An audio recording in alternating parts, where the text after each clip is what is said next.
insuperable, los primeros segundos de la película El Exorcista, que tantas veces ha sido guía para hablar de diferentes temas aquí en Milenio 3. Buenas noches, amigos. Los primeros segundos, los primeros metros de la cinta cinematográfica. Y con este sonido, sobre este sonido, una excavación. ¿Lo recordáis? Norte de Irak. William Friedkin, director de la película insuperable y más terrorífica, y de cabecera de este programa, quería llevarnos directamente al sol, al calor, al polvo, a los turbantes, a las piquetas que extraen del fondo de la tierra extraños enigmas. El padre Merrin, sorprendido, porque sabía que de un momento a otro, a golpe de pala, iba a surgir el rostro de su viejo e inmortal enemigo, el diablo asirio Pazuzu. Todo esto es ficción, y todo esto es el inicio de una película que daba mucho miedo. Lo que queremos contaros esta noche es que nosotros mismos hemos vivido una escena muy similar, con el mismo ambiente, con los mismos sonidos.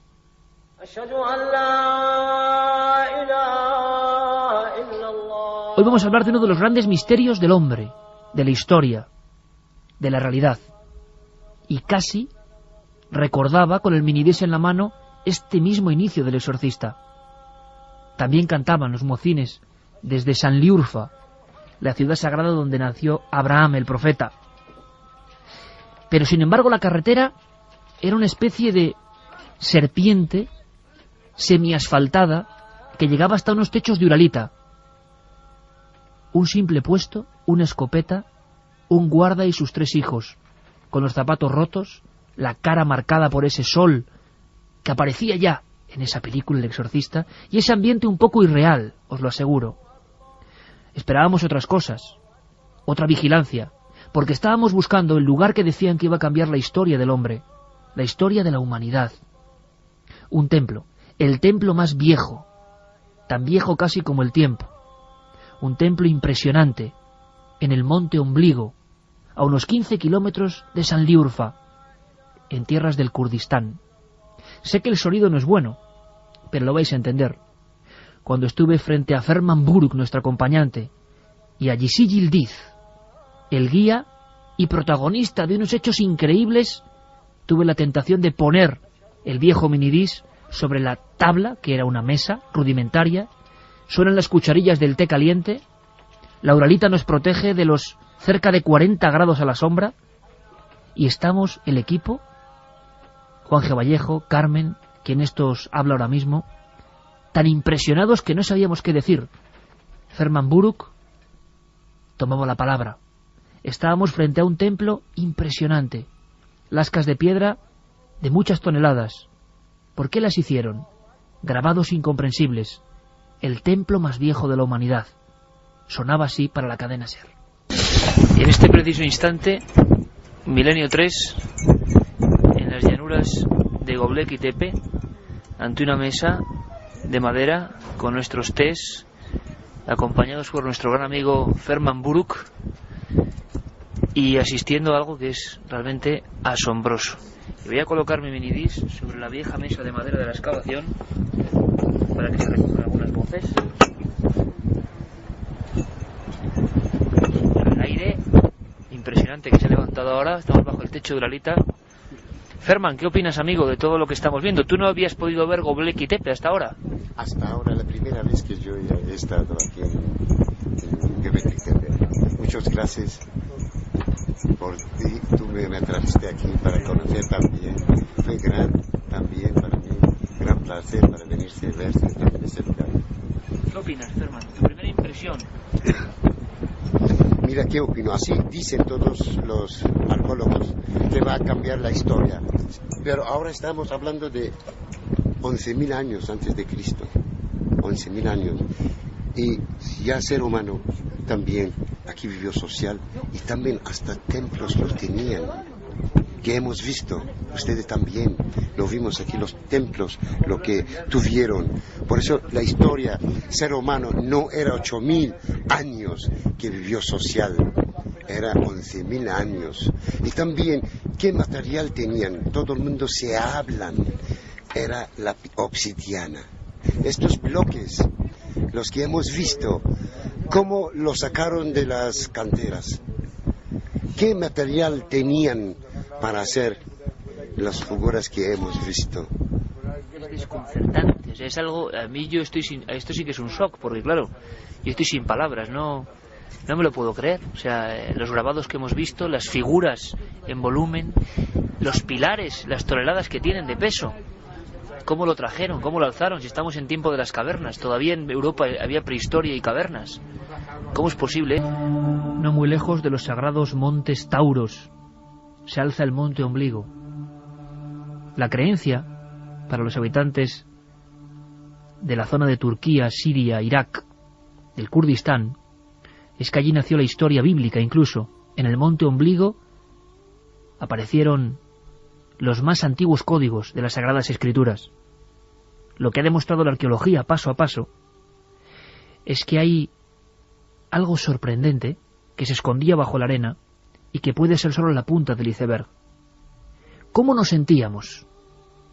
Fuimos recorriendo esa especie de Ts, para describirlas, una especie de gigantescas taulas, pilares de piedra en forma de T, casi formando como gigantescos relojes solares, 13 en un círculo, 2 en medio, inmensos, pulidos, perfectos. ¿Cómo es posible en tiempo de las cavernas? En el Neolítico, que significa la nueva edad de piedra, a mediados del siglo XIX, Lubbock habló de el extraño salto que da la humanidad a todos los niveles. Nacen las ciudades, nace la domesticación de los animales, nace la agricultura, y precisamente detrás mismo de Göbekli Tepe aparece el monte Karadar. Dicen los especialistas, nosotros no lo sabemos, dicen ellos, que el primer lugar del mundo donde se domesticaron de alguna forma las plantas. ¿Qué hicieron aquellos anteriores cazadores para, primero, decidir vivir en un lugar, dejar el Edén de la caza libre, los frutos del bosque, y convertirse en esclavos, pendientes de los rebaños? ¿Cómo se produjo el diálogo entre hombre y animal para ser domesticados? Hay quien piensa que pasaron cosas demasiado extrañas en este gigantesco salto para la humanidad. Se sabe que los hombres y mujeres que dan ese salto hace unos 11.000 años vivieron peor que los que habían vivido antes, que estaban más desnutridos, que tenían que esperar las cosechas, establecerse con una serie de códigos. ¿Qué clase de cambio es este? Estábamos tan sorprendidos que Carmen, casi tocando esas tés de piedra, no se lo podía creer, os lo aseguro. Era tan alucinante lo que estábamos viendo y tocando que no podíamos creerlo. Ahora sabemos que es verdad, y que en este lugar se cambia la historia. No lo sé, es que te desconcierta bastante porque en teoría no tenía que estar eso ahí. Si seguimos la historia, si seguimos la historia oficial, esos bloques no deberían estar ahí o no pertenecer a esa edad, ¿no? Si de verdad tienen esa datación por carbono 14, habría que reescribir la historia. O sea, habría historia antes de Göbekli Tepe y después, porque va a cambiar todo. Va a cambiar hasta los animales que se conocían en la historia, porque hemos visto que hay unos animales súper raros que muchos de ellos hoy no identificamos. Unos zorros con una cola muy larga, muy extraña, una especie que no se ponen de acuerdo ni los propios arqueólogos. Una especie de cocodrilo boca abajo, una serpiente. No lo sé, te desconcierta bastante.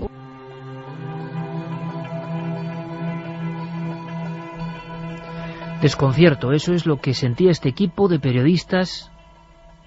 Y la primera vez que vimos las imágenes fue en este estudio de la cadena SER. Unas primeras noticias, un equipo de alemanes del instituto más prestigioso del mundo, con Klaus Schmidt a la cabeza, está desenterrando la historia en el monte Ombligo cerca de Urfa. Están surgiendo decenas de construcciones, cuando se supone que el hombre no sabía construir nada. ¿De qué cantera? ¿Y por qué? ¿Qué les impulsó a aquellos hombres que vivían en aquel lugar, o que rendían culto en aquel lugar, por lo que parece, a hacer tan titánica labor? ¿Tanto esfuerzo para qué? Los especialistas, como Lewis Williams, dicen que en este preciso monte, en este monte pelado y abrasado por el sol, donde la carretera está llena de bollos donde no llega casi nadie y donde los guardas tienen una simple y mísera escopeta para intentar mantener a raya el yacimiento extraño de los ladrones de la noche, en ese lugar olvidado de todo y de todos, en una zona muy conflictiva del mundo, vimos las tanquetas atravesando y levantando el polvo cerca de Göbekli Tepe, vimos los números de los militares pintando las mismas cordilleras y montañas donde puede haber otros tesoros de este tipo. En este mismo lugar, los especialistas aseguran que el hombre antiguo que vivía en las cavernas, da un paso más y construye templos.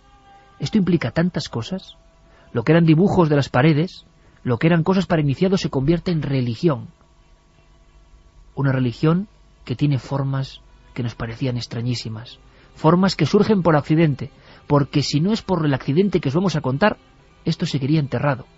¿Y cuántas cosas siguen en esa zona de la antigua Anatolia enterradas y que podían cambiar todos los libros de historia? Carmen, buenas noches. Buenas madrugadas, Iker. Ahora escuchar de nuevo los cortes, sonido de Göbekli Tepe, las cucharillas del té, la uralita, el asombro de nuestro propio compañero turco que ha oído hablar de Göbekli como tantos otros, pero no podían creerlo. ¿Eso nos pasó aquí? Son muchos recuerdos, además. Me estoy viendo ahora mismo en esa caseta con los hijos del que fue el descubridor, el pastor que por casualidad encontró este templo de hace 11.000 años. Y estoy viendo su cara ante nuestras cámaras. Ellos, yo creo que no sabían bien el valor que tiene ese yacimiento arqueológico. Sí que es cierto que el arqueólogo que está llevando allí la excavación, el arqueólogo alemán Schmidt, les había dado consejos, claves, para que cuidaran perfectamente, mientras él no estaba, pues esa excavación iba a venir dentro de pocos meses, iba a llegar hasta allí, y ellos sabían que eran los dueños de aquel templo que tan desconcertados nos había dejado. Había nada, una pequeña caseta donde dormían, incluso con una escopeta. Decía que no por quien pudiera llegar hasta allí, sino sobre todo por los animales que se acercaban por la noche. Pero lo cierto es que cuando oscurecía ese era un lugar mágico, un lugar en el que los relieves de la piedra, los relieves de esos animales cambiaban, Iker, cambiaban de forma. Descríbeme uno de esos animales que contabas que tanto te impresionaban. Tuvimos una discusión incluso allí, porque casi no podíamos creerlo. En un principio era yo el que no podía creerlo. Cuando Carmen, en la pantalla del ordenador, me enseñó algunos de los templos con forma de T, que por ejemplo tienen manos. Imaginaos, amigos, templos de unos estelas de piedra o taulas, Ts de piedra, de 3,5 o 4 metros de alto, que están cruzados por dos líneas perfectamente grabadas y que tienen manos, como si las columnas fuesen humanizadas. Cabezas gigantescas, puestas como si fueran oratorios, donde la cara ha desaparecido. Es un círculo por el que pasa el sol. ¿Lo estáis viendo? Es un simple aro en forma de cara con dos orejas, que da un aspecto terrorífico, y el sol al pasar por él deja su sombra al otro lado. ¿Qué clase de cosas eran esas en esos círculos de piedra donde parece ser que se hacen las primeras ceremonias religiosas colectivas de la historia? Descríbenos algo que te llamó la atención. ¿Por qué los animales parecían sacados de un zoológico de piedra? Eran increíbles, todos ellos fieros. Yo recuerdo un jabalí muy impresionante que había en una de esas estelas pétreas. Recuerdo también un león perfectamente grabado, perfectamente dibujado en la piedra. Tenía incluso un aspecto de fiero, Iker, que querían haberlo reflejado y lo consiguieron de verdad. Serpientes que parecían introducirse en grupos de 3 hacia la tierra, otras que parecían ascender, y ese zorro del que hablaba en el corte que has rescatado, una especie de animal, de perro muy antiguo, prehistórico, con una cola que parecía mucho más larga de lo que en realidad hoy conocemos. Animales ya extintos, animales extinguidos, sí que algunos de ellos, pero sobre todo un lugar que a mí me llamó la atención porque yo creo que esos antiguos constructores querían reflejar algo en lo que no se podía acceder, o por lo menos no podía acceder cualquiera, un recinto sagrado para que aquel que no tuviera el conocimiento suficiente, no llegara a penetrar dentro, porque los animales que había grabados en las piedras le podían dar miedo. Todo el equipo, nuestro compañero Carlos Ródenas poniéndonos una música que me pone los pelos de punta, porque es una música inspirada en los misterios de la antigüedad, en los misterios más remotos de nuestra especie, y casi con este sonido me vuelvo a imaginar cabezas de piedra gigantescas, cuando en la prehistoria, lo hemos contado amigos, apenas se dibujaba al hombre. De repente surgen lo que parecen hombres, nariz prominente, ojos hundidos, y a veces en vez de ojos, 2 piedras de obsidiana. Dicen los especialistas que para hacer estas tés de piedra hay que acudir a importantes taladros de tungsteno. ¿Por qué una noche, un día, decidieron hacerlo? ¿Todo ese trabajo para qué? Hay quien piensa, como Lewis Williams, que algo, un shock religioso, algo tuvo que ocurrir en esa montaña pelada del sur de Turquía para que un grupo de personas que vivían en las cuevas saliese al exterior, emplease quizás su vida entera y colocase unas taulas de piedra que hoy en día, cuando estuvimos allí, tenían que ser sujetadas por grúas hidráulicas. Pero ¿quién demonios tenía estos conocimientos? ¿Quién era el arquitecto de esto? ¿Quién el aparejador? Parece que hay 16 templos, más de 200 tés de piedra gigantescas, algunas de hasta 50 toneladas. ¿Quién demonios tenía estos cálculos y esta sabiduría hace más de 12.000 años? Nuestro asombro, nuestra perplejidad es igual a la de los propios descubridores alemanes que llegan y ven, y ahora os contaré por qué, tiradas en un museo, en un sótano, rotas algunas, piezas que cambiaban la historia. Serpientes, escorpiones del tamaño de un hombre, con sus pinzas, sus patas, amenazadores. Y en algunas de estas tés de piedra, círculos perfectos donde el sol pasaba y hacía figuras. Sobre las tés de piedra, orificios donde o bien se habían posado cadáveres, o eran lugares para poner lámparas de aceite. Y nos imaginamos en la noche ese lugar, con las tés de piedra iluminadas. ¿Qué clase de ritos, sacrificios, cánticos, estados alterados de conciencia pudieron haber ocurrido en ese lugar antes que en ningún otro? Es como si el mundo de las cavernas cobrase forma y se hiciese de pronto vertical. A partir de este instante, pensad lo que decimos amigos, se construyen los primeros pueblos, las primeras ciudades, se hace el pacto con los perros, se domestica el ganado, se hace la agricultura, y en el fondo seguimos viviendo de ese momento. ¿Qué diablos pasó en Göbekli Tepe? Nuestro compañero Juan G. Vallejo estaba igual de asombrado que nosotros, y nos daba un dato más. ¿Queréis más misterio? Un misterio que, por cierto, voy a ser muy sincero, cuando acudí a los principales arqueólogos españoles, hace tan solo un año, nadie sabía nada, y muchos siguen sin saberlo. Es momento de saberlo. A veces los programas del misterio damos un paso y con cierta, vamos a decirlo así, experiencia de riesgo, ponemos sobre la mesa algo que va a ser muy importante. Lo dicen allí, va a cambiar la historia, pero es un lugar tan pobre, tan desconocido, que los focos mediáticos todavía no están allí. Juanje da un elemento más, como digo. Todo esto que os estoy contando, que os estamos contando, se tapa. Hacia el 9000 a.C., las mismas personas que dedican generaciones quizá al primer templo de la humanidad, lo sellan, lo tapan, lo olvidan y posiblemente, como ha ocurrido en otros lugares, lo queman. ¿Por qué? Este es el puente de madera y de metal oxidado que da paso a Göbekli Tepe. Quiero que me cuentes ahora mismo, Juan G. Vallejo, los dos aquí en esta verja oxidada y observando algo que nos ha dejado perplejos, absolutamente perplejos. Quiero que me cuentes tu sensación. Hombre, la verdad que es muy extraña. Primero porque es la primera vez en mi vida que estoy en el Kurdistán, una tierra que por desgracia ha estado inmersa en 1000 guerras durante muchísimo tiempo. Lo segundo, y los que hemos tenido la suerte de poder pisar muchos lugares arqueológicos, la extrañeza ante unas taulas que hacen formas circulares en algunos sitios, una taula principal enorme que mira hacia el este, hacia el nacimiento del sol.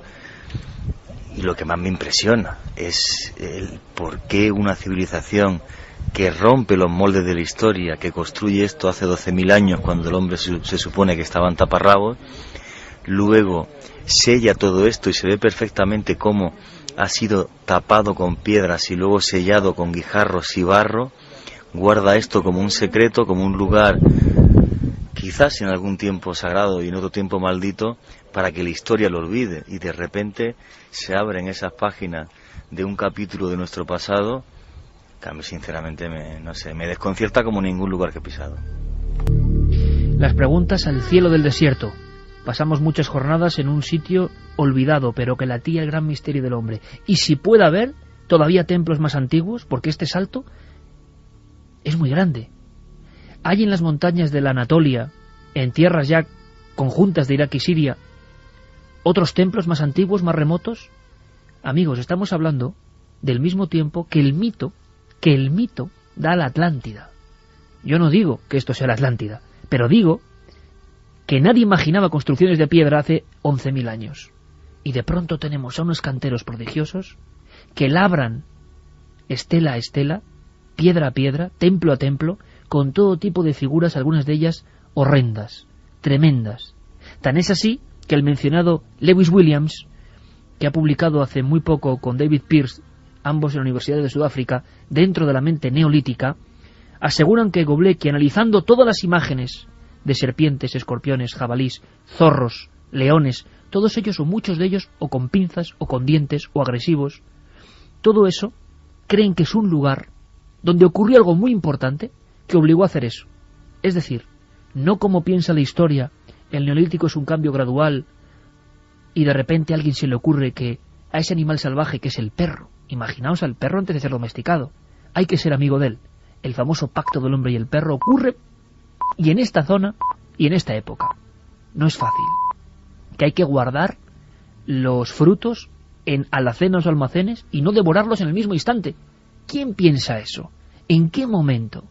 Que hay que vigilar los rebaños y no ser un cazador a la libre usanza. En un Edén. Ese Edén se ha acabado. Y tienen problemas los cráneos que se han encontrado en diferentes puntos de esta zona. Tienen problemas dentales.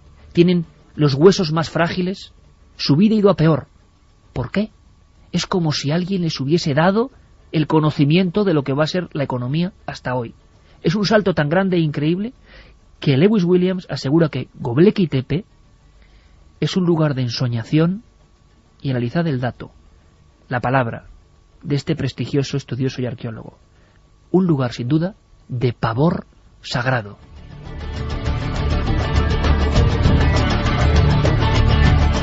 Pero la historia es tan bonita, tan apasionante, y por desgracia para los dogmáticos tan inesperada en muchos aspectos, que todo tiene una hermosa historia.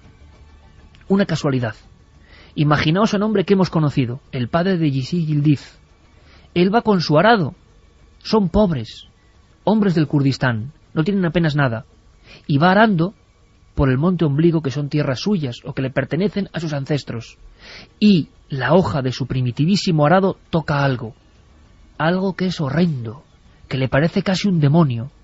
Es una especie de cabeza redonda, nariz protuberante, un gran pene y un cuerpo sin brazos, o sonriente o en un aspecto, digamos, de extraña ensoñación.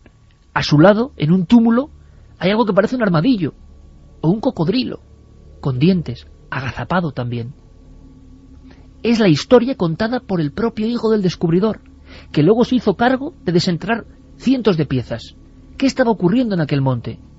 Es increíble, bajo el techo de Uralita, escuchando desde Urfa a 15 kilómetros los cánticos de los musulmanes, en ese ambiente, que nos cuenten cómo se encuentra este hallazgo, que en realidad se da en el año 95, y que la arqueología ha tardado de momento casi 15 años en aceptar.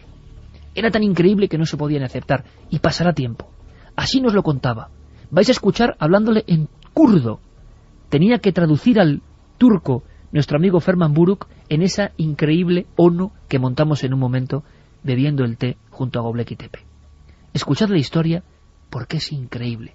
Cuando su padre encontró las figuras, al estar desnudas y mostrar su sexo, las prohibieron. Escuchad. Bizim bir köylü annede çalıştığı için babamın yanına gidiyor. Burası tarihi eser diye kaçarsına yakalanırsın. Hadi buna müze verin gelsin. Dice, ellos cuando estaban arando, como lo vieron esos bloques, porque se afectó mucho, no pudieron arar sus tierras y empezaron a sacarlas unos, claro. Lo cortaron una parte de arriba, como era muy dura, el bloque que hemos visto, como no se rompió, lo taparon, lo echaron tierra, ¿sí? Para pueden arar sembrar su tierra, para pueden arar su tierra, hasta que encontraron unos pequeños, estos los figuras, y su papá lo llevaba a la casa, a su casa, y al fin lo vio unas imágenes de estos, se hablan, estas cosas hay que darlas al museo, el museo te da dinero, y lo llevaron, el director del museo lo vio como eran desnudos, y no lo aceptó, mire. Aquí es muy importante este dicho. Decía, hombre, ¿quién lo hizo este? No lo aceptó. Imagínense, es muy importante esta palabra. Y al fin decía, ¿y qué hago? Y volvió otra vez con estas cosas. ¿Aquí? Sí, a su casa. Sí, otra vez.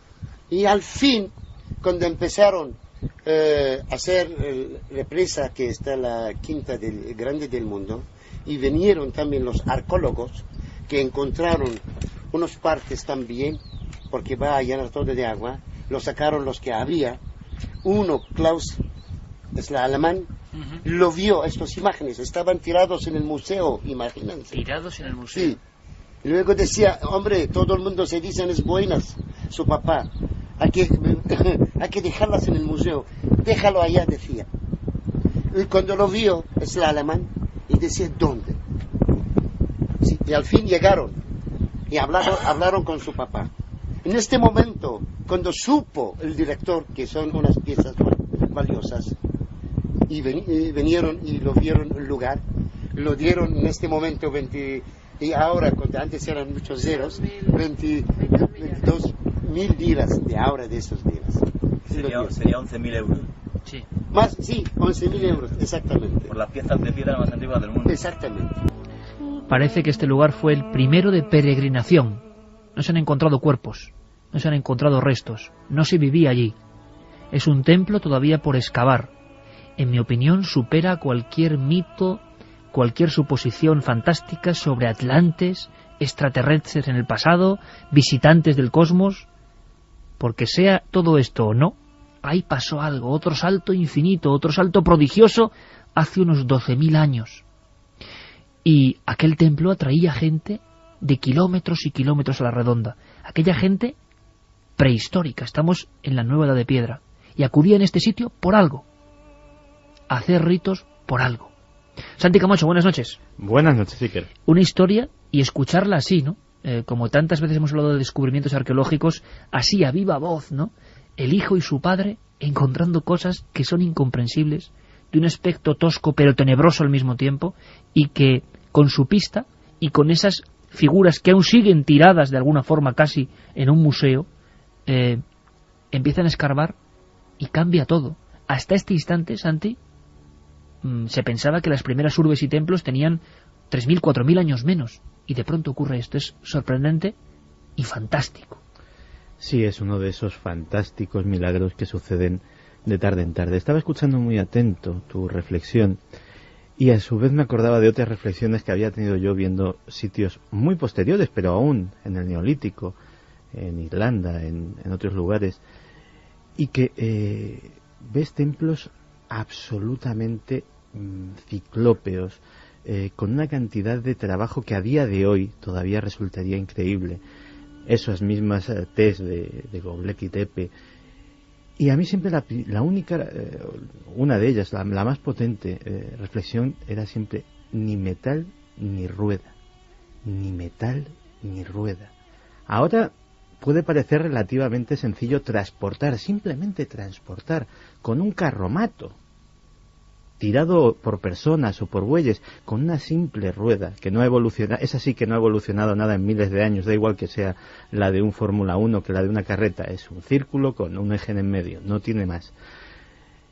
Pero ese invento tan sencillo no disponían de él. Simplemente transportar esas moles de toneladas que hay, pensemos en la más célebre de todas, las de Stonehenge. Hay templos, por ejemplo en Malta, que haciendo el cálculo de con esa tecnología o carencia de ella cuánto hubiese costado hacerlos, los arqueólogos llegan a la conclusión de que no menos de 400 años. ¿Qué lleva a una cultura de padres a hijos, generación tras generación, a levantar una obra que es, en cuanto a su cuantía, superior a nuestra carrera espacial? No nos hemos tirado 400 años llegando a América, no nos hemos tirado 400 años llegando a la Luna. ¿Qué les movía? Eso sí que es un gran enigma.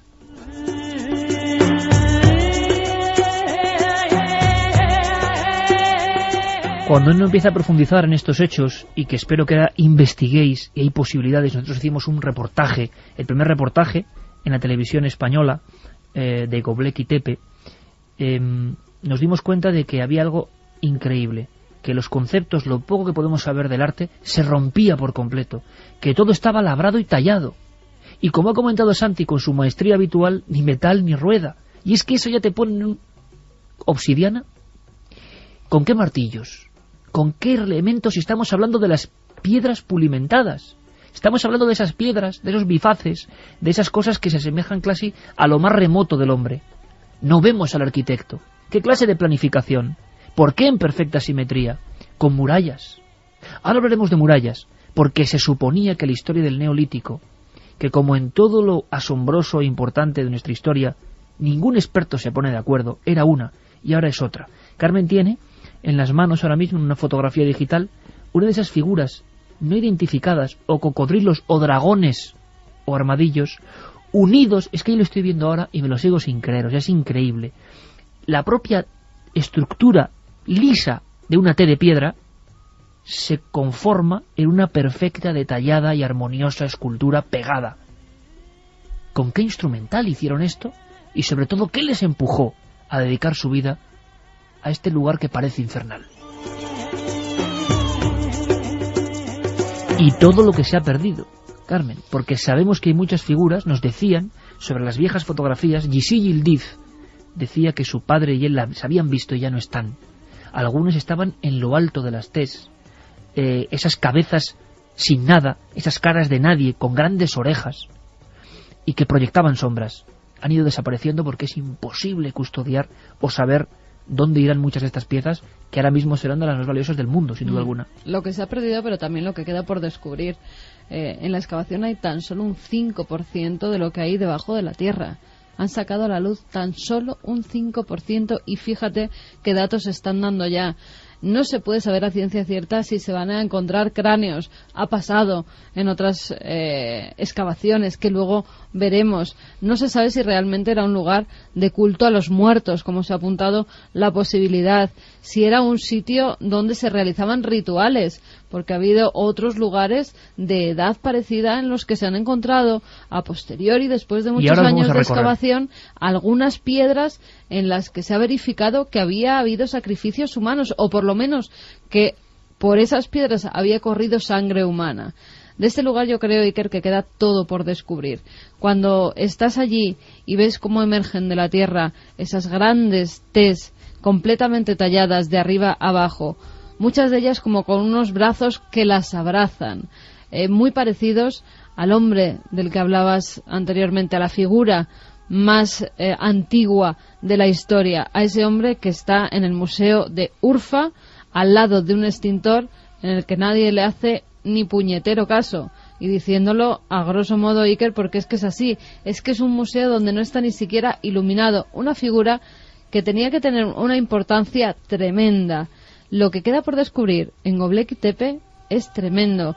Nos decían que incluso alrededor ya habían hecho prospecciones y que estaban seguros de que había enterrados más templos con grandes enigmas. Y vamos a recorrer, porque es la gran desconocida. Todo el mundo habla de las pirámides mayas, incluso de Nazca, y de pronto, Oriente Próximo, se convirtió en un misterio mucho más remoto, mucho más allá. Yo entiendo que muchas personas no calibren quizá lo que significa 12.000 años, pero algunas de las grandes pinturas prehistóricas de las cuevas de España y Francia son de esa época. Son de esa época. La Cueva de las Monedas y otras en Cantabria, maravillosas, son de esa época. Mientras aquí estábamos dentro de la cueva, con el fuego, y interiorizando ese contacto, esa conexión con los espíritus, otra gente, en Turquía, en la antigua Anatolia, en la península inmensa de Anatolia, estaban ya construyendo. Era tal el impulso, la fe que debían tener, que estaban obligados a hacer sacrificios o a hacer retratos en piedra de quién. Pero aquí Santi sí que es un misterio. Cuando se ve la figura que aparece en Sanliurfa, en las excavaciones, cerca del mismo lugar donde dicen que nació el profeta Abraham, ni más ni menos, en un lago que hoy está repleto de truchas y de peces que comen de las personas que llegan allí, los peces de Abraham, toda una historia bíblica. Bueno, pues hay unas excavaciones en pleno año 1993, hace nada, y uno de los obreros tiene que irse a la mezquita corriendo porque cree también que ha visto la imagen de Satanás. Tal es la impresión que le da esos ojos de obsidiana, esa cara inmensa, 2 metros de alto, sin pelo, perfectamente pulido, con las manos como aparecen en el templo de Göbekli, cogiéndose la barriga, una expresión tremenda. Y cuando nosotros, Santi, estamos allí, en ese museo de Urfa que ha descrito perfectamente Carmen, ahora veremos otras barbaridades que se han hecho con estas piezas de esta zona, que es increíble. Ves la figura, y había algo extraño en esa figura. Notábamos algo extraño. Su expresión era terrible, pero no tenía boca, la nariz protuberante. Cuando Marcos Macarro, nuestro cámara, y José Alberto colocan los focos, observamos que empieza a surgir una sombra de boca que era terrorífica y que incluso circundaba una serie de afilados colmillos. Enseguida vimos esa figura de 2 metros de alto, la escultura humana más antigua de la historia, y no hablamos de las Venus prehistóricas pequeñitas, de 2 metros, tamaño natural, la más antigua de la historia, tenía esa faz, esa especie de siniestra expresión.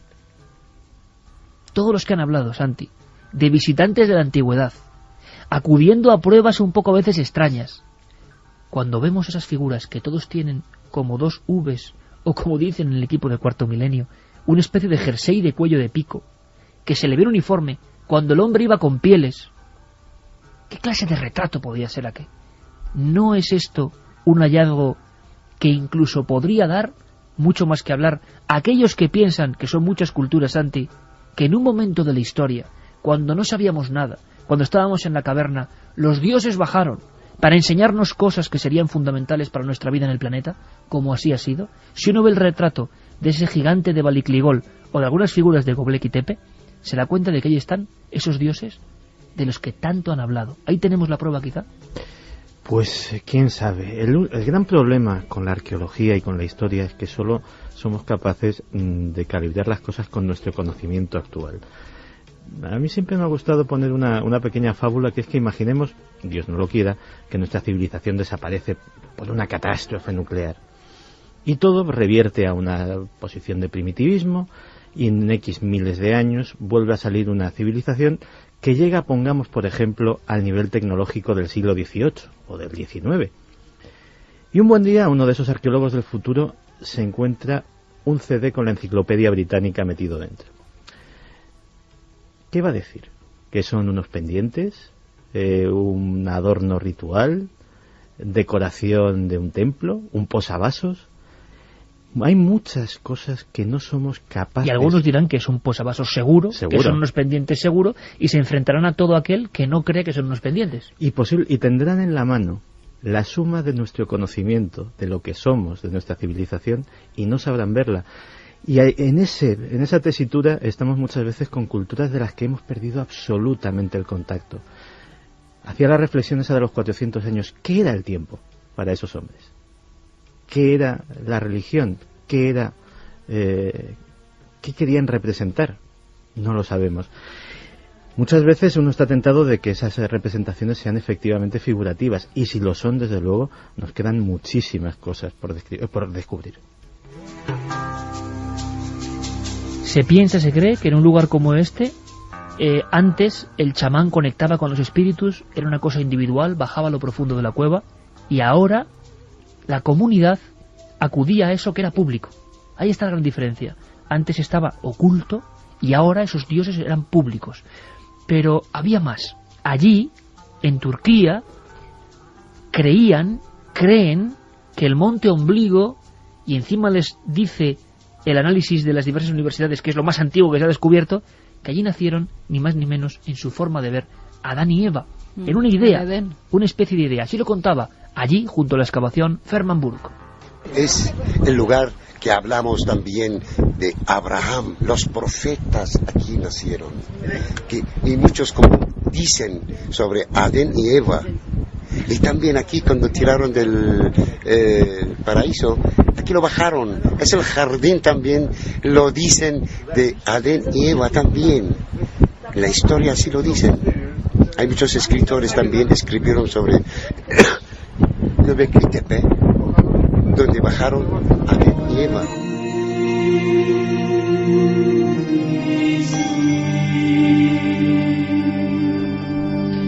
Y lo dice un musulmán.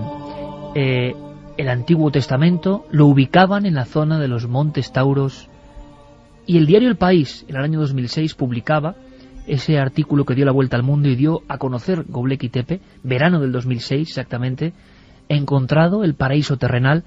Parece que tiene poco de paraíso, pero es el lugar donde los hombres decidieron dar un salto impresionante y ser esclavos de la naturaleza, no ser parte de ella, diferenciarse.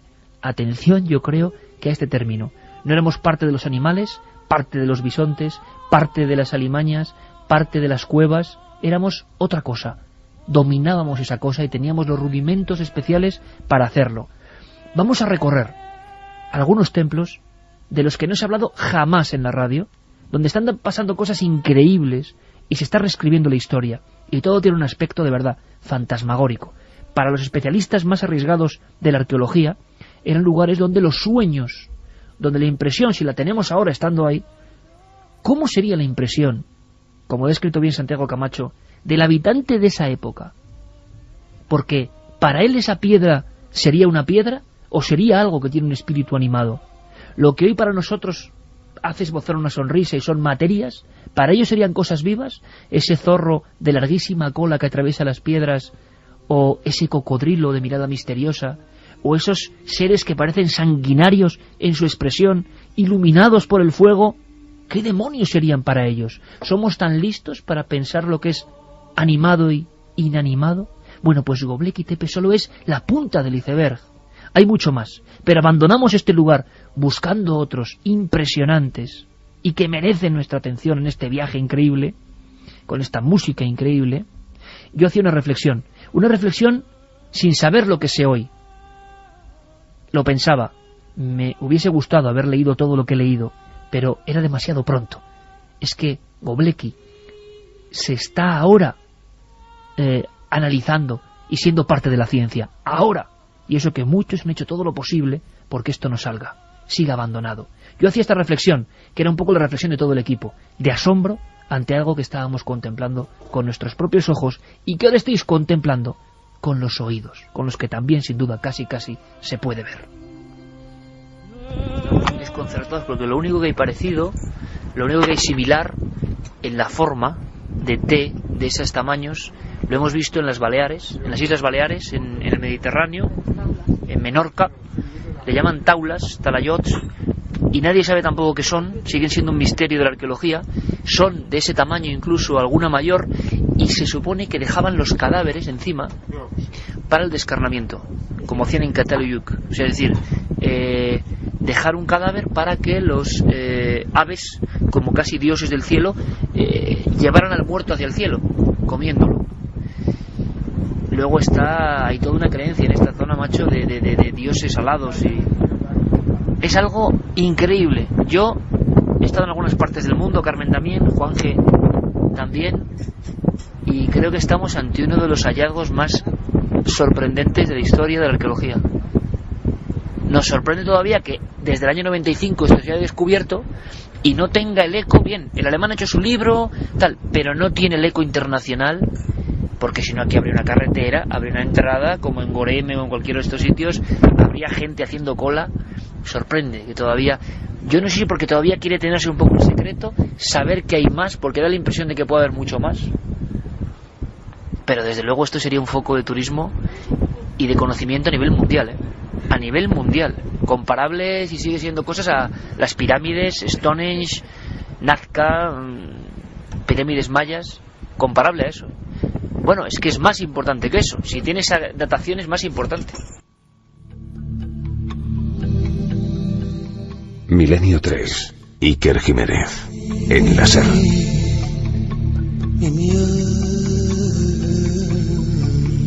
Iker Jiménez en la SER, Milenio 3 y todo el equipo intentando viajar por la historia, el tiempo y el espacio, y con una sensación de sobrecogimiento absoluto ante el poder de lo sagrado, y la sensación que hemos contado tantas veces de que ya no sabemos leer lo que nos querían decir nuestros más antiguos antepasados, que sabían cosas que hoy nos parecen imposibles ni de concebir.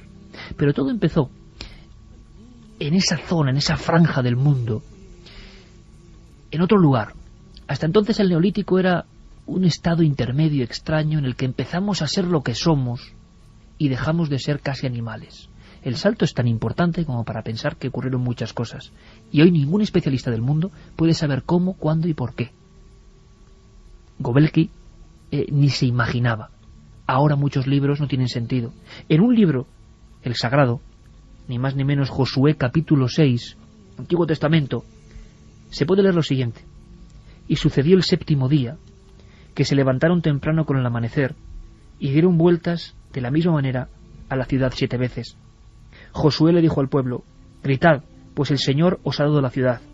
Y así el pueblo gritó, cuando los sacerdotes hicieron sonar las trompetas. Y sucedió que cuando el pueblo escuchó el sonido de la trompeta, y el pueblo dio un gran grito, los muros cayeron desplomados, y destruyeron completamente todo lo que había en la ciudad, tanto hombre como mujer, joven y viejo, buey y oveja y asno, con el filo de la espada. Y están hablando de un lugar que nos suena a Biblia, que nos suena a pasado remoto, y que resulta que la arqueología encontró. Es el lugar donde se empieza a ver que el Neolítico es un gran misterio, y esta noche es la noche del enigma del Neolítico. Ese lugar se sigue llamando Jericó.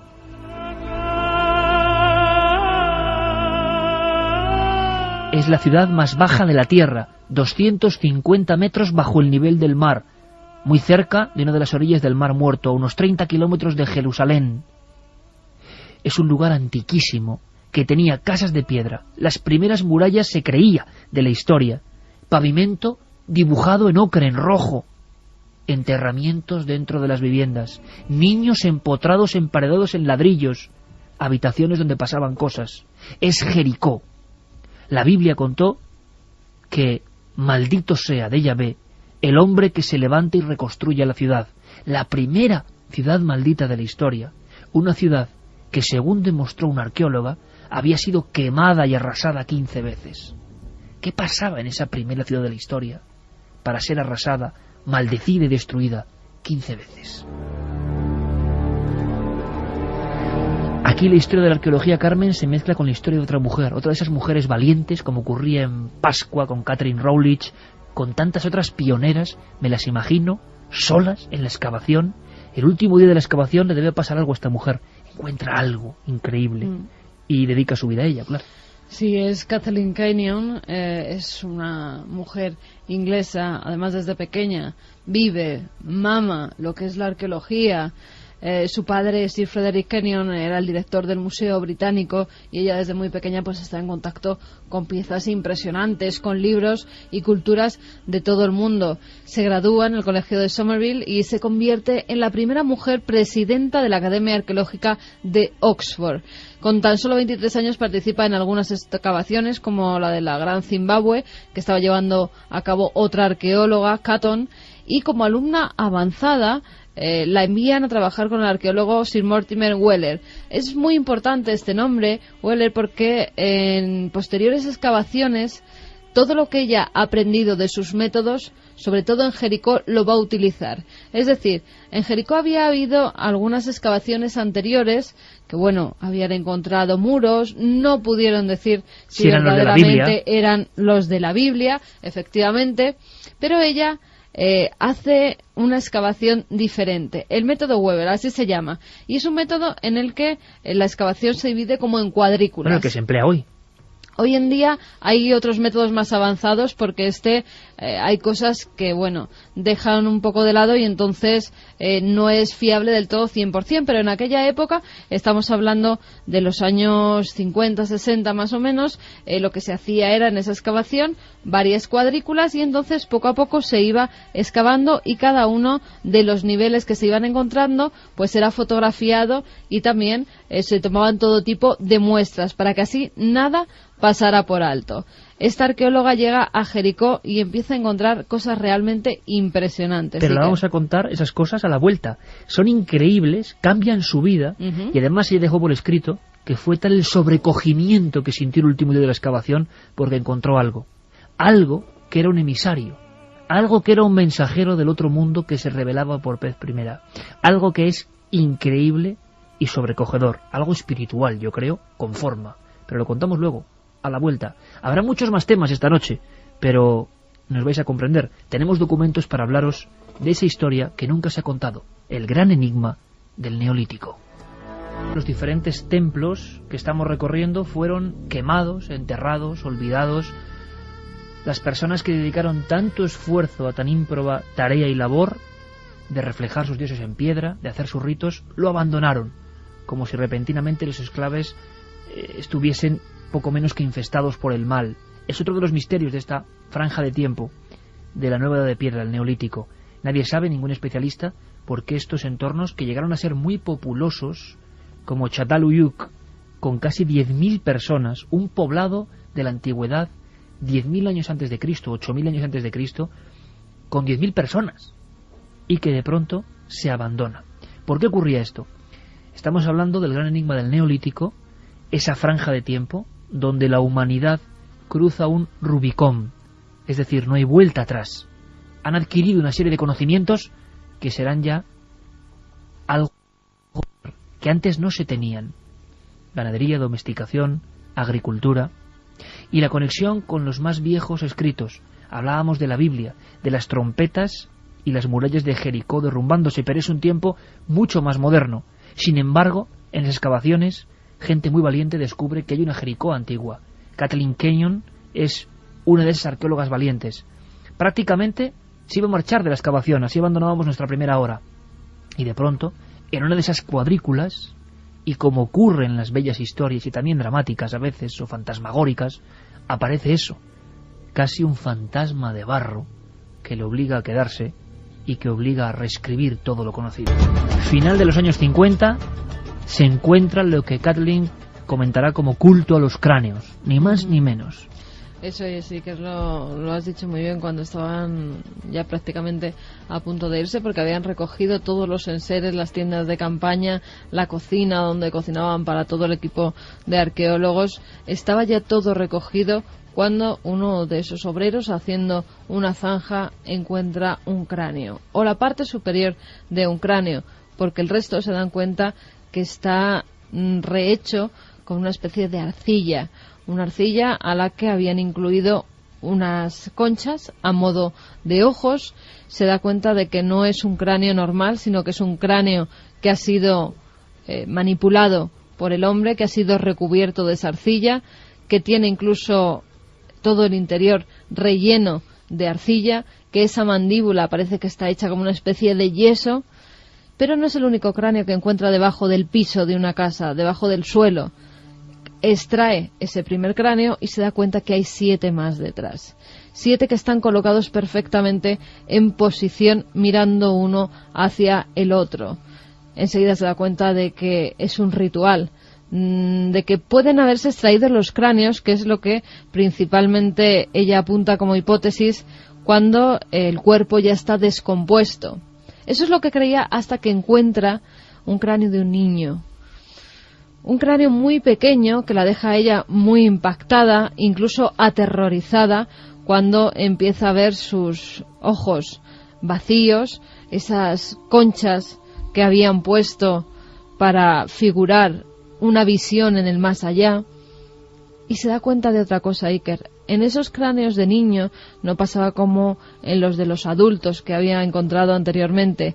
Tenías todavía algunas vértebras del cuello, lo que apuntaba a que ese cráneo no había sido extraído cuando el cuerpo estaba descompuesto, sino que había sido quitado de forma ritual, había sido cortado. No se sabe si ya muerto el niño o todavía con vida.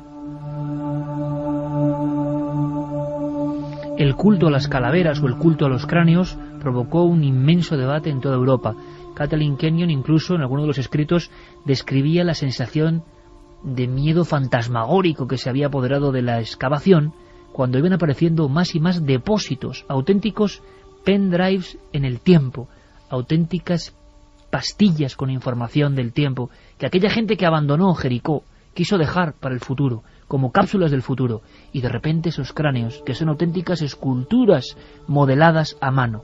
Cuando uno ve uno de esos cráneos, y hoy podéis hacerlo por internet, y lo miran fijamente, se da cuenta lo que los antropólogos describen como la visión del más allá. Los ojos tenían una posición perfecta, y parece que el muerto, en la creencia de esas gentes, 8000 años antes del nacimiento de Cristo, creían que después de la muerte, ese cráneo iba a seguir viendo, y que al mismo tiempo ese objeto, el cráneo, era poderoso, y por eso estaba debajo de las mismas casas, o como en el caso de Jericó o Çatalhöyük, en las puertas, bajo las puertas, a veces muy pequeñas, del entramado de manzanas de casas de Çatalhöyük, porque eran como guardianes de las puertas entre la vida y la muerte. Mucha gente se llevó las manos a la cabeza. Resulta que los neolíticos, porque en las cuevas prehistóricas nunca se ha podido comprobar, son los primeros sacrificadores. Y se empieza a hablar de religiones y de sacrificios. Y de rituales, porque están en algunas de las casas, luego encontraron más cráneos que estaban puestos en forma circular, todos mirando hacia el centro, o otros que estaban perfectamente alineados y miraban hacia un mismo punto. Eso no era por casualidad, eso era por algo. ¿Qué tipo de ritual hacían? Pues no tenemos la base para saber qué tipo de ritual era, pero sí que debía ser un culto al más allá, a la muerte o a algún dios en el que ellos creyeran. Y los expertos hablan de que lo que parece claro es que la cosmogonía de estas personas era muy distinta a la nuestra. Para ellos matar o sacrificar o morir por ir al más allá no es algo que espanta como ahora, cuando la muerte se aparta. Es que para ellos, parece que los estudios indican, y nunca lo podremos saber, la muerte era otro estado del alma, era otro viaje a otro lugar, era una división de etapas, no había ningún problema, era un viaje al otro lado, y teníamos que tener guías en ese otro lado. Pero el misterio de Jericó se resumía en que esa ciudad había sido devastada una y otra vez, y que en la Biblia aparece ese nombre como otro lugar de desastre. Los israelitas, en busca de la tierra prometida, derrumban las murallas con el sonido de las trompetas, otra metáfora que no sabemos cuál es, qué clase de sonido, qué clase de alarido era aquel, entran y matan a hombres, mujeres y niños. ¿Por qué en ese lugar? ¿Por qué en ese lugar donde aparece el culto a las calaveras? No será el único sitio. Pero estos cráneos han dado mucho que hablar a los arqueólogos. Jesús Gil Fuensanta es, en este corte, en este documento, arqueólogo, secretario general de la Asociación de Estudios Orientalistas de la Universidad Autónoma, es una autoridad en las corporaciones de excavación hispano-turcas, conoce todo el entorno y nos hablaba de esos cráneos de Jericó. Bueno, y otros muchos que han ido apareciendo y que nadie sabe lo que son, auténticos fantasmas de barro, algunos negros, otros blanqueados con yeso, y que son impresionantes, con las orejas modeladas. ¿Por qué hacían estas esculturas? ¿Qué significaban? Sigue habiendo debate entre los máximos especialistas. La gente no se pone de acuerdo, no se sabe si pueden ser, digamos, enemigos decapitados o bien un culto a los ancestros, el principio de un culto a los ancestros que es propio de esa zona, aunque también tengo que comentarte que también se han encontrado en épocas del neolítico cerámico de la zona norte de Mesopotamia, me refería el mismo Yerf el Ahmar, donde hay también cráneos decapitados, e incluso cuando se abandonó Göbekli Tepe en el este de Turquía, en Nebali Chori, se encontró un lugar donde se habían encontrado cráneos también decapitados, aunque eso sí, nunca estaban modelados como los que se encuentran en la zona de Jericó, en Tel Aswat, en Siria. Lewis William y otros especialistas hablan de qué clase de cánticos, quizá como estos que escuchamos de Dirk Dance y la voz prodigiosa de Lisa Gerrard con el Yulunga, danza de los espíritus, quizá estos mismos cánticos o muy parecidos se cantaba. ¿Podríamos entender con un habitante de Nebali Chori, de Cayonu, de Cataluyuco, de Göbekli Tepe? ¿Piensan como nosotros? ¿Ven como nosotros? ¿Tenía vida todo aquello que habían construido? ¿Qué sentimientos tendrían? ¿Eran capaces de sacrificar a su propio hijo como hizo Abraham o estuvo a punto de hacer Abraham con su propio hijo? Qué curioso que la historia ocurra en el mismo lugar de los cultos cráneo. Pero si hay un lugar aterrador en todos estos templos de los que apenas nadie habla, un lugar absolutamente terrorífico al que se ha llamado Casa de los Muertos, aún más lejos de Göbekli Tepe, en la Anatolia, en pleno corazón del desierto, ese lugar, ese terror, se llama Cayonu, y quiero que lo conozcáis.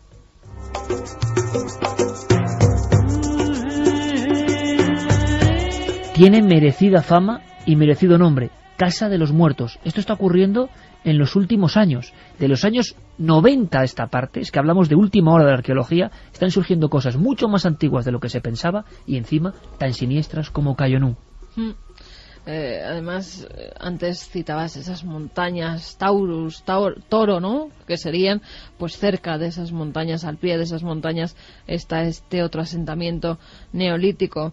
Allí descubren un templo de planta rectangular, incluso tiene un ábside al extremo, una piedra plana, que en un principio no saben muy bien qué es, hasta que se dan cuenta de que es una especie de altar. Un altar que, tras hacerle varias pruebas, refleja que allí por lo menos ha habido sangre humana. No se sabe si han sacrificado a alguien en esa piedra, pero sí que por lo menos ha corrido sangre humana por encima de esa lasca pulida de piedra. Sangre humana y de animal, con lo cual se llevaban a cabo sacrificios, es la principal hipótesis de los especialistas, de los arqueólogos. Pero hallan 66 cráneos y restos de 400 personas, ni más ni menos, en una de esas viviendas templo que eran utilizados como lugar de culto, así dicen los arqueólogos. Esa casa, donde se concentran todos los cráneos, pasó a llamarse la Casa de los Muertos. Los cráneos pertenecían a hombres y mujeres jóvenes, todos ellos, pero es que además no se cree que murieron de forma natural. Creen que fue un ritual, o que por lo menos esas cabezas eran lo que se conoce en otras épocas y en otras culturas como cabezas trofeo. Puede ser de enemigos jóvenes, de jóvenes guerreros que hubieran muerto en una de esas batallas y que se pusieran esas cabezas trofeo precisamente en ese recinto donde, pues al parecer, el ritual de sangre y de muerte era algo que se llevaba a cabo a menudo. Pues es la principal hipótesis Iker, de este lugar tan extraño, tan raro, que todavía dicen los especialistas que tiene mucho por revelar. Cayonu. No muy lejos de allí, un lugar llamado Cataluyuk, hasta hoy, decían, la primera ciudad del mundo. Llegó a tener 10.000 habitantes y era una especie de laberinto, pero atención al asunto aún más intrigante. Llegó a ser una urbe 8.000 años antes del nacimiento de Jesús. Se abandonó de la misma forma, pero aquí encima había varias cosas. Por ejemplo, ¿os imagináis asientos con forma de cabeza de toro gigantescos? Son los llamados Bucrania, porque en este lugar además se sabe, se supone, se intuye, como todo en esta franja del tiempo, que el hombre no solo dominó a los perros, los cerdos, algunas gacelas, sino que había un especial culto al toro. Estamos cerca de los montes por nada, y yo no digo nada, pero es verdad que se ha hablado mucho del mito en la más remota antigüedad, casi atlante, del hombre y el toro.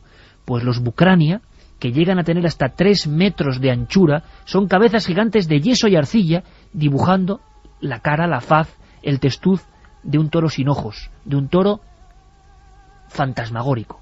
Y a él se acoplaban los cuernos de un animal que ya no existe y que dejó de existir en el siglo XVII y que, bien sabe Santi, ¿verdad?, que es el uro, el antepasado del toro, una auténtica fiera increíble, con el que, al parecer, tenían sus retos y sus domesticaciones, y quizá acabaron por domesticarlo los habitantes de Çatalhöyük. Pero en Çatalhöyük había murales. ¿Cómo era? Pues era una manzana de casas apiñadas, casi como si fuese una favela, sin ningún tipo de orden, pero donde la gente había decidido vivir antes de cualquier otro lugar del mundo, la primera concentración humana de 10.000 personas. Lo que descubren los arqueólogos en los años 60, con Melgert a la cabeza, es que los pasadizos entre casa y casa eran tan estrechos, tan pequeños, tan lóbregos, que la gente tenía casi que arrastrarse. Se buscaba la penumbra, se buscaba la oscuridad, se buscaba la claustrofobia. Y cuando entrabas por esas casas te dabas cuenta de que 1 de cada 10 casas, 1 de cada 8 casas, era casa-templo. ¿Y cómo eran las casas-templo? Pues con unos frescos tan intrigantes como, por ejemplo, ¿os imagináis ser un hombre de hace 8.000 años, con la cabeza puesta en los mitos de hace 8.000 años, con los terrores de hace 8.000 años, y que va avanzando de casa en casa, buscando esos templos, arrastrándose como el chaván en la cueva, y que llega a un habitáculo cuadrado, y lo que ve es un bucrania, una gigantesca cabeza de toro con cuernos que miran hacia él, la oscuridad completa, y sobre el yeso encalado de la pared, que ya muestra una tecnología, unos dibujos, unas pinturas rupestres. ¿Y sabéis lo que aparecen? Imaginaos, poneos en su carne lo que aparece en esa estancia. En la estancia 13, por ejemplo, de Çatalhöyük, gigantescos buitres, buitres que tienen pies humanos, parecen producto de una pesadilla. Lewis Williams dice que son dibujos de las pesadillas, y esos buitres humanos o humanizados están descarnando a personas, y las personas aún vivas están danzando, pero esos danzantes humanos, ninguno tiene cabeza.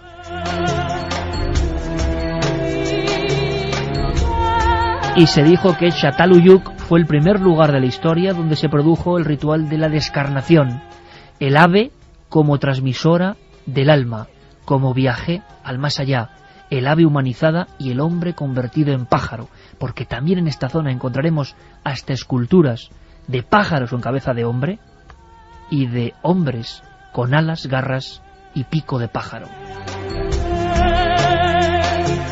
Para los especialistas más valientes, en Çatalhöyük, en esas manzanas, en ese suburbio del principio del tiempo, había sueños, estados alterados de conciencia, y encima hay, por ejemplo, manchas de sangre, manos con sangre humana y de toro. Rituales que nunca comprenderemos. Y de repente llegó el día en que sonó la trompeta para Çatalhöyük y todos se marcharon. Aparecieron decenas de cráneos y una cosa más que nos cuenta el gran arqueólogo Gil Fuensanta. Unas extrañas diosas, diosas gigantescas, diosas como si fuesen lo poderoso de ese lugar, diosas que han quedado mudas porque toda la ciudad, de pronto, sin venir a cuento, se abandonó.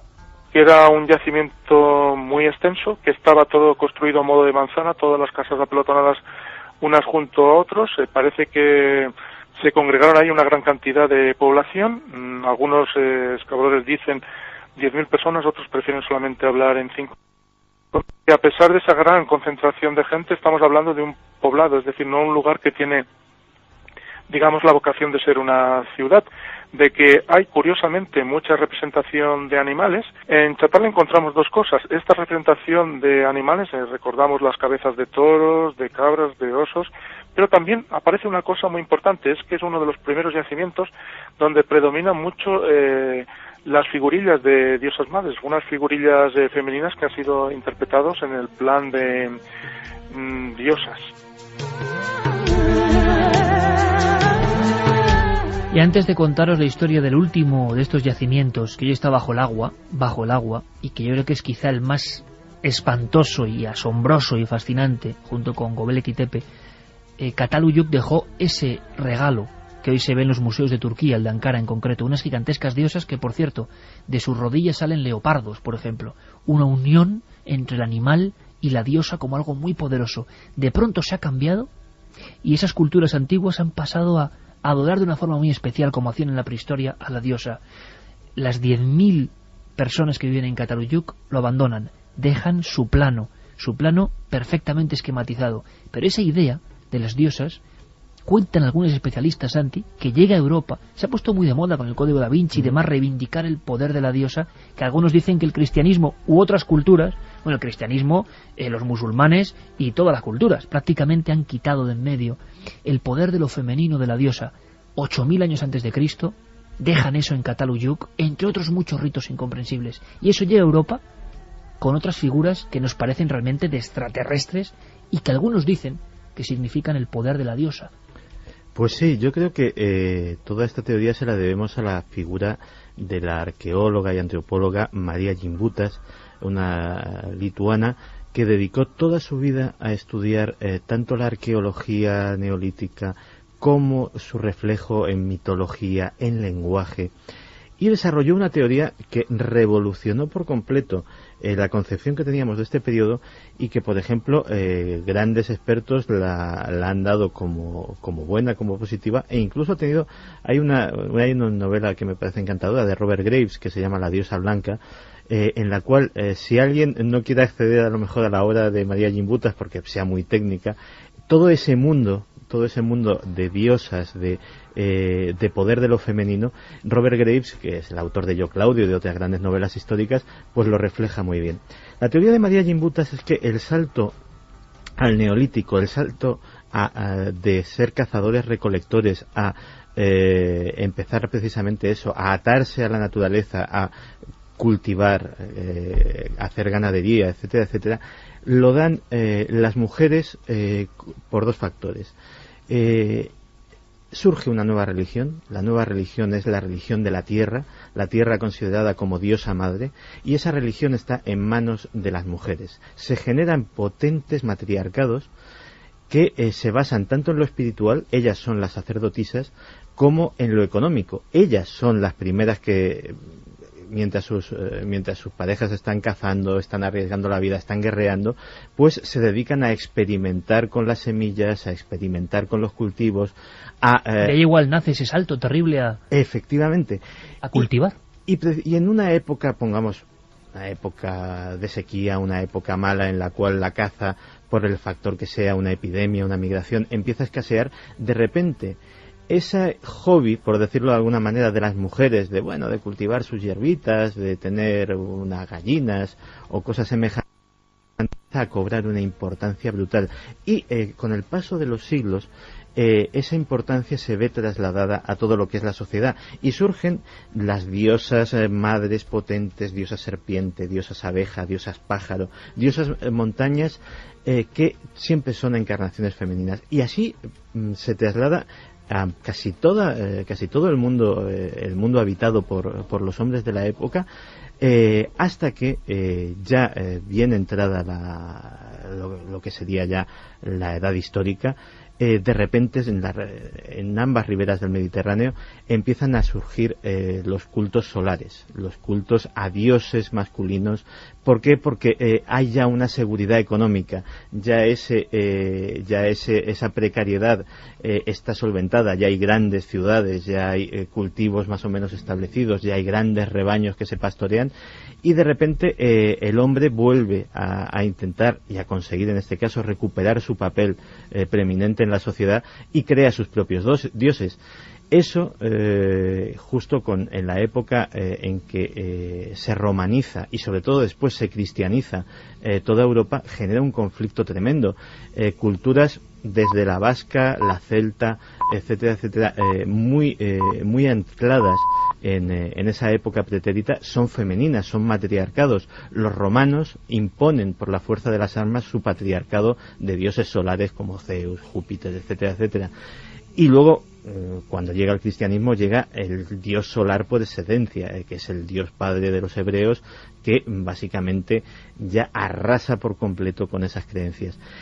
Tanto es así que la obra de María Gimbutas, a día de hoy, en los movimientos neopaganos, que los hay, y hay verdaderos cultos de nuevo cuño que quieren recuperar ese tipo de espiritualidad, son casi textos sagrados, textos en los cuales buena parte de esas creencias y de ese intentar recuperar esa espiritualidad primitiva se basan, con lo cual, incluso digamos que en la parte del misterio, María Gimbutas ha tenido una importancia bastante grande.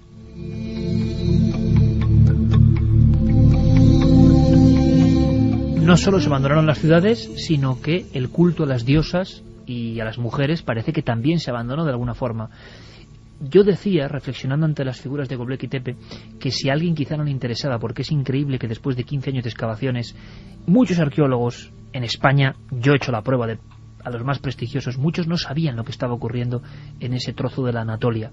Pues bien, estando allí, investigando y leyendo, supimos de una historia triste, yo creo que reveladora de lo que pasa, y que es la de un templo muy parecido a Göbekli Tepe, ese que va a cambiar la historia, que la está cambiando ya, que se llama Nebali Kori o Nebali Choré.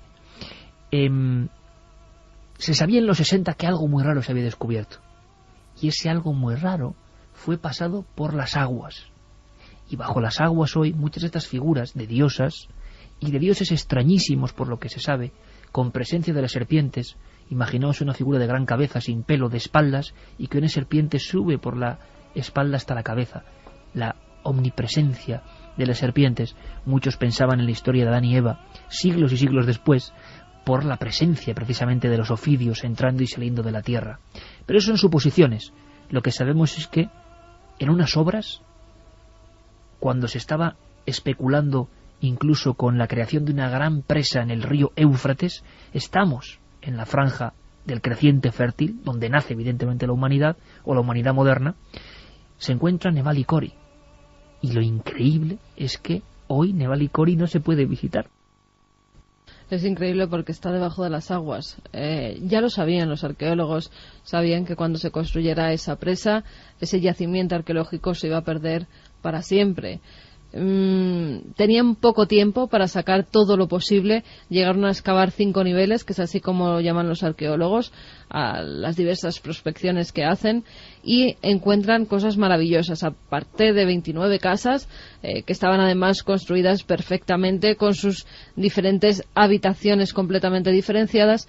Encuentran también templos como el de Göbekli Tepe, templos donde esas tes vuelven a salir a la luz. Y cuidado, Carmen, que hay una cosa muy curiosa. Tanto en Göbekli Tepe como en Nebali Kori, esos templos o relojes solares con tes de piedra tienen 13 alrededor y 2 en medio. O sea, había algo que repetía la misma idea. Sí, eso es. Tenían que tener contacto, o por lo menos haberse copiado uno a otro. Lo cierto es que son muy parecidas, porque esas tes de piedra también tienen manos y también tienen brazos, igual que las de Göbekli Tepe.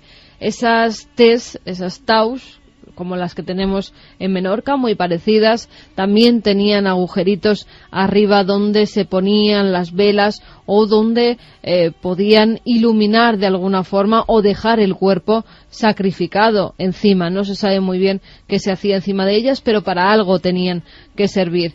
Pero Iker, también encuentran esas cabezas de las que hablabas, una cabeza por la que va subiendo una especie de serpiente. Hay figuras humanas que tienen la tripa hinchada, no se sabe si es alguna figura que quiera pues representar a una mujer embarazada o el culto a la fertilidad. Hay una, por ejemplo, que es impresionante, una especie de estela donde salen 2 danzarines, pero un grabado de hace 10.000 años, 2 danzarines, y están bailando, y en medio hay una criatura que es como un monstruo, algo monstruoso que está bailando con ellos. Algo monstruoso también es una cabeza humana con el cuerpo de pájaro, que es increíble. O también una cabeza agazapada en forma fetal con un buitre encima como vigilándole. Sí, pero fíjate, eso los arqueólogos le han dado un sentido, o por lo menos es la teoría que han dado. Esa cabeza podía ser, porque creen que es femenina, podía ser de una mujer ya muerta, cuyo ave, el ave que hay encima, llevaba su alma al más allá. Esa es la interpretación mágica religiosa que han dado los arqueólogos, porque si no, no tendría ningún sentido. Lo cierto, Iker, es que Nebali Kori, un templo del siglo IX antes de Cristo, el milenio IX antes de Cristo, hoy no se puede visitar. Hoy no se puede visitar porque está debajo del agua del río Éufrates. Ha sido completamente anegado, toda su historia, todas estas piezas magníficas, estas tau, han desaparecido para siempre, y una parte de la historia ya nunca podrá ser recuperada. Pues con esta escena terminamos nuestro repaso por el Neolítico. En el año 1865 Lubbock habló de la nueva edad de piedra, de un salto, pero un salto que ahora vemos que fue mucho más importante. Hay quien dice que había que reescribir la historia y hablar del natufiense hacia el 11.140 a.C. hasta el 8.000 a.C., donde pasaron cosas, revoluciones, se llamó revolución increíble. Fueron los dioses, tuvieron contacto con algo que les dio una especie de idea sobre lo que iba a ser el futuro. Me estoy imaginando cuando decía Santi esas mujeres mientras los hombres cazaban. Esa mujer experimentando y viendo que un brote da otras semillas y otros frutos. Y empiezan a ver que hay que cultivar. ¿Es tan sencillo? Ahora nos parece sencillo. ¿Y ese primer hombre que dijo que el perro era amigo y no alimaña a matar? ¿Qué tenía en la mente? ¿Cómo fue el gran salto?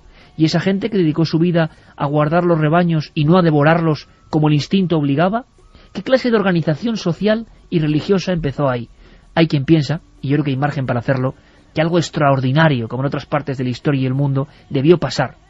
Lo bonito es que ahora, si fuésemos submarinistas y profundizásemos en la presa Ataturk al paso por el Éufrates, construida en 1900 o terminada en el año 93, al final, en lo profundo del agua, muy adentro, en una especie de cubículo de agua, encontraremos esas tés de piedra y algunas figuras humanas que parecen extraterrestres, como nosotros imaginamos un extraterrestre que grita, que tiene la boca abierta y que lanza un enorme grito. Algo asombroso, un salto infinito, algo tan impresionante como ese salto del que hemos hablado de la conciencia humana hace 41.000 años. En mi humilde opinión, habría que marcar muy bien 2 hojas en el calendario. Hace 41.000 años, cuando alguien que somos nosotros también sufre una especie de iluminación y empieza a hablar, empieza a pintar, empieza a creer y empieza a entrar a los suyos. 30.000 años después, justo unos 30.000 años después, 11.000 antes de Cristo, 10.000 antes de Cristo, unas personas creen que eso tiene que salir de la negrura, construirlo, adorarlo, hacer una serie de leyes. Para muchos empezó el gran infierno de la humanidad, cuando dejamos de ser parte de la naturaleza y empezamos a dominarla. Pero ¿quién trajo esos conocimientos? Eso sigue siendo el gran misterio del enigma del Neolítico, del tiempo de la piedra nueva. Y qué bonito es saber que cuando todo se creía controlado, cuando todo estaba tan bien estratificado, cuando todo estaba perfectamente explicado, cómo, dónde y por qué, de repente, junto a los montes Tauros en Turquía, empiezan a emerger, como una especie de alergia extraña, una serie de templos incomprensibles. Algunos ya no pueden estar bajo las aguas, pero ya veremos lo que pasa con ellos. Seguramente las generaciones del futuro sabrán que en ese lugar concreto hubo otro gran cambio. Y, amigos, qué mayor misterio. Un viaje intenso por la historia, por el Neolítico, por nuestros inicios, por ese salto prodigioso. Y cuántas cosas, y ojalá podamos contarlas aquí, en estos mismos micrófonos, cuántas cosas pasan que son increíbles. Yo le decía a Santiago Camacho, en fin, ¿cómo es posible que tantos amantes del misterio puro y duro, de los visitantes del cosmos, no se hayan aposentado ya sobre estas nuevas sorpresas de la tierra turca? En fin, pasará un tiempo, imagino que se irá incorporando a los grandes misterios.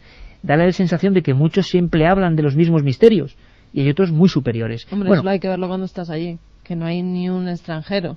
Sí. Es verdad, íbamos los únicos extranjeros que viajábamos desde Estambul a Sanliurfa éramos nosotros. El resto era gente de allí, eran todos, y no nos encontramos con ningún extranjero mientras estuvimos en Urfa. ¿Sabes de qué estoy acordando ahora, no? Justo ahora. Sí, del señor con lepra que llevabas justamente detrás de tu asiento. Me impresionó mucho ese Sí. hombre con la barriga hinchada. El hombre tenía una enfermedad, claro, pero te dabas cuenta a dónde ibas observando esto, ¿no?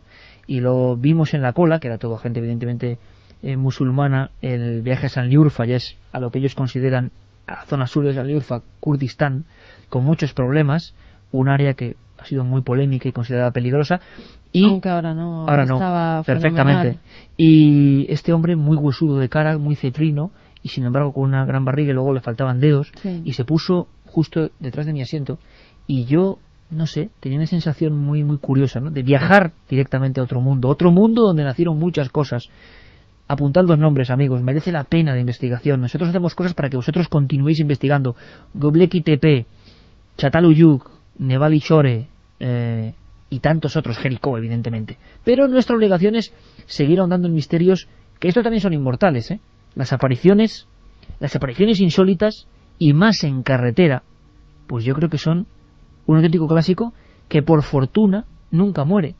Y hay una prueba muy clara, Carmen, siempre que hablamos de estos temas, de inmediato, aunque esta noche no tenemos activas las vías de contacto, de inmediato se llena centenares de personas que o bien les pasó algo, o bien a amigos suyos o familiares les ocurrió algo. Y ahora tenemos un caso nuevo, y yo creo que es emocionante contarlo con un buen amigo y respetado amigo y querido amigo, que es Gonzalo Pérez Sarró, que está en algún punto concreto de Extremadura, en una carretera donde ha ocurrido algo, y encima con testigos. Yo creo que hay que escuchar con muchísima atención, investigación, repito, pura y dura, de campo, como decíamos, ¿verdad? Libreta de mano y en el lugar de los hechos. Gonzalo, compañero, buenas noches. Hola, buenas noches, Iker, y a toda la familia de Milenio 3. No sabes la ilusión y la alegría que me da volver a escucharte, Gonzalo, volviendo al ruedo del misterio y como debe ser, investigando, como decía, ¿no? Poniendo el pie donde ocurre el fenómeno. Y bueno, primero, ¿dónde estás? Si se puede decir exactamente y se puede contar dónde ocurrió este suceso en Extremadura.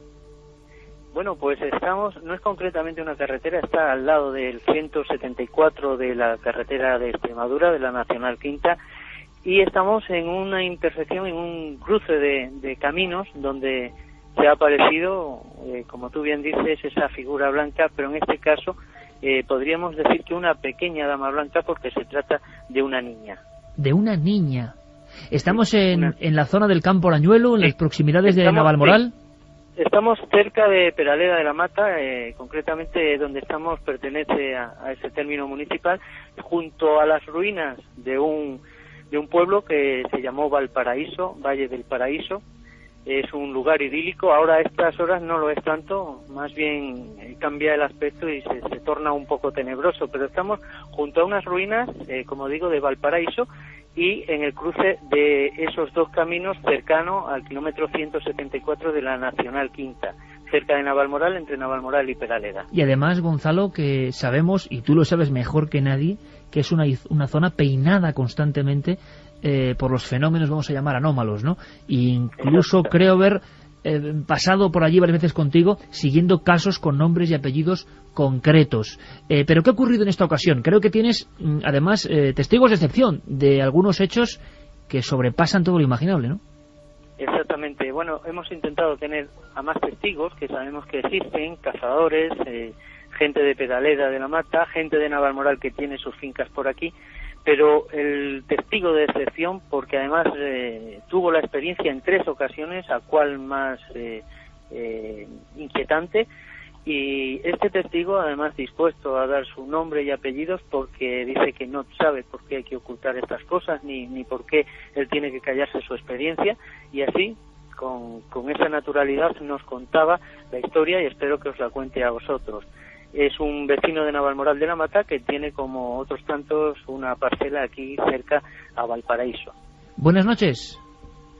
Hola, buenas noches, Iker. Buenas noches a todo el equipo de Milenio 3. De verdad que es un placer, porque yo tenía el interés de que junto a Gonzalo estuviese alguien, bueno, refrendando estos hechos, que a veces sabes que es complicado y es difícil decir, bueno, yo fui el testigo. Hemos recibido muchos mensajes de gente que ha visto cosas.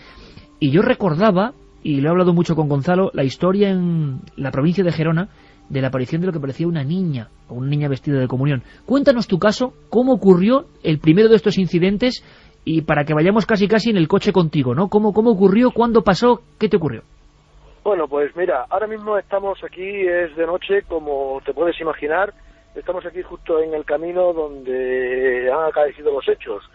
Es un camino muy frecuentado por la gente que viene de Madrid. Antiguamente en la Nacional Quinta pues era una carretera normalita, y paraba mucha gente aquí cuando los niños venían vestidos de comunión, porque hacían la comunión con sus amigos en Fuenlabrada, en Zarzaquemada o en algún sitio de esos, y rápidamente se venían a celebrarlo al pueblo de Extremadura. Entonces a 174 kilómetros más o menos paraban, hacían, bueno, pues ya sabes tú, las cosas clásicas, ¿no? Los hombres a la izquierda, las mujeres a la derecha, hacer pis, Y bueno, y las niñas y los niños vestidos de comunión pues paraban por aquí. En cierta ocasión yo vi una niña en el camino, vestida de comunión, que estaba sola y que dije, esta niña sola, bueno, pues se habrá bajado y los padres estarán más adelante. Pero como vas a lo tuyo, pues pasas y no te acuerdas de los padres, pues pasas por el camino, listo, y ya está. Pero llegando a Navalmoral me acordé, digo, no he visto a los padres de la niña, qué cosa más extraña. Pero ahí quedó todo, ahí quedó todo. Y no encontraste ni... Estaba completamente sola. ¿Y qué hora era? Pues era al atardecer. Esta niña suele aparecer vestida de comunión en el mes de mayo y al atardecer. ¿Sola? ¿Junto al arcén de la carretera? No, en el camino. En el camino justo donde estamos ahora, justo donde estamos ahora, que lo estamos alumbrando con linterna, aunque hay un poquito de luna, por muy poquita, pero nos estamos alumbrando con linternas y ya te digo, en el camino. Oye, y entonces te quedas, imagino, como estamos ahora todos, dices, bueno, puede tener una explicación perfectamente casual, es una niña que... Sí, ¿Y qué ocurre después? ¿Hay un segundo caso? Ocurre, claro, hay un segundo caso de la misma niña que la veo y que entonces ya me quedo un poco estupefacto porque ya me paro a pensar a ver si veo a los padres. Sigo para adelante con el coche por el camino y no veo a los padres. Te estoy hablando que el camino es un camino que sale a la Nacional Quinta, a la autovía, y que está, el lugar de los hechos está a unos 500 metros de la autovía, de la Nacional. ¿Y sabes que es la misma niña? ¿Sabes perfectamente que es la misma niña? Sí, me fijé bastante bien en la niña y intenté localizar a los padres, pero no estaban. Como no estaban los padres, pues dije, voy a ver si veo a la niña, pero la niña no estaba tampoco. O sea, regresaste de nuevo al lugar y ya tampoco estaba la niña. Sí, di la vuelta y estuve mirando, pero la niña no estaba tampoco, vamos, no estaba ni la niña, ni los padres, ni había nadie allí. La niña estaba ataviada exactamente igual en las dos ocasiones, ¿no? De comunión. Vestida igual. Sí, perfectamente. Y luego te describo cómo estaba la niña, porque la tercera vez que la veo me fijo bien e intento hablar con ella, ¿Y te fijaste en sus pies? ¿Perdón? En sus pies. ¿Cómo era el traje? ¿Llegaba hasta los pies? ¿Los pies eran tapados? Sí, un traje muy antiguo, de esos que llevaban un gorrito cogido, el clásico librito, de comunión de nácar o algo así parecido, un rosario blanco con sus guantes. Los zapatos no te lo puedo decir porque no lo sé muy bien, pero bueno. Te estoy hablando ya de la tercera vez que la vi, ¿Por qué preguntabas eso, Carmen? No, porque muchas de estas apariciones normalmente no se suelen ver los pies.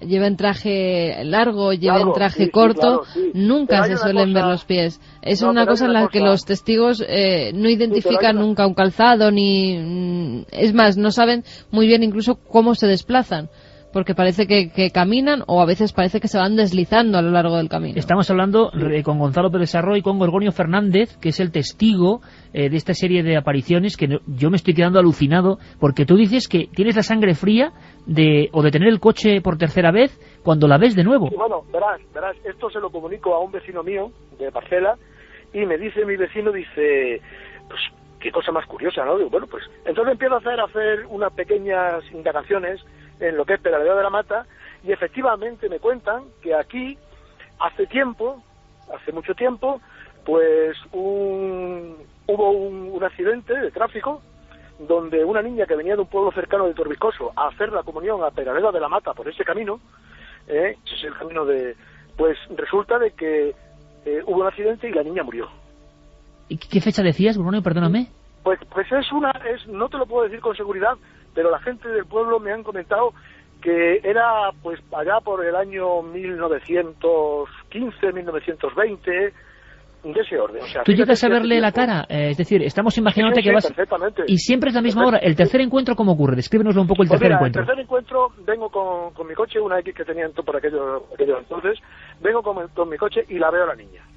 Entonces, lógicamente, paro el coche, bajo la ventanilla, la niña a 1 metro de mí, y le pregunto, ¿estás perdida? ¿Te pasa algo? Y entonces la niña sale corriendo, atención, la niña sale corriendo, me bajo del coche y la veo que dobla en el camino, un camino que sale por el que estamos ahora mismo andando ya, y la veo a la niña que sale en dirección hacia una pequeña pendiente que hay y me desaparece. ¿Delante de ti? Sí, delante de mí. a unos 50 metros la veo difuminarse y desaparecer. ¿En ningún momento hace alusión a... le cambia el rostro, notas una sonrisa? No. La niña me mira fijamente a mí, yo bajo la ventanilla del coche, te estoy hablando que no es como ahora de noche totalmente, sino que era pues entre dos luces, ¿entiendes? O sea, anocheciendo. ¿Y cómo es la cara de esa niña? Pues es una cara muy triste, con unos ojos muy tristes. Además la recuerdo perfectamente, como si la estuviera viendo ahora mismo. Y muy triste, una niña que se asusta rápidamente en cuanto le hablo y sale corriendo. Fíjate bien que antes decía Carmen, no sé si sale corriendo o no sale corriendo.